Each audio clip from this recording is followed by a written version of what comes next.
দীর্ঘদিন গ্যাস্ট্রিকের ওষুধ সেবনে ক্যান্সারের ঝুঁকি তৈরি করে।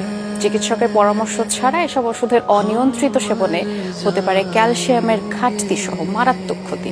বঙ্গবন্ধু শেখ মুজিব মেডিকেল বিশ্ববিদ্যালয়ে আয়োজিত এক সেমিনারে চিকিৎসকরা বলেছেন, 1.5 মাসের বেশি এ ধরনের ওষুধ গ্রহণ ঠিক নয়। বিকল্প উপায় অ্যাসিডিটি সমস্যা দূর করার পরামর্শ তাদের। বুক বা গলায় জ্বলুনি অনুভূত হলে অ্যাসিডিটি সমস্যা ধরে নেয় অনেকেই। সেই অনুযায়ী নিজে বা কাছের কারো পরামর্শে শুরু করে পথ্য নেয়া। চিকিৎসকের পরামর্শ ছাড়া ওষুধ সেবনের যথেচ্ছ উদাহরণ দেশের সবখানে। গ্যাস্ট্রিকের বা অ্যাসিডিটির মতো পরিচিত সমস্যায় তো কথাই নেই।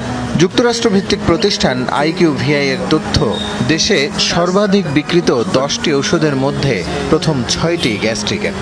জাতীয় খাবার দাবার বেশি খাওয়া হয়, তখনই মাঝে মধ্যে গ্যাস্ট্রিকের ওষুধ খাওয়া হয়।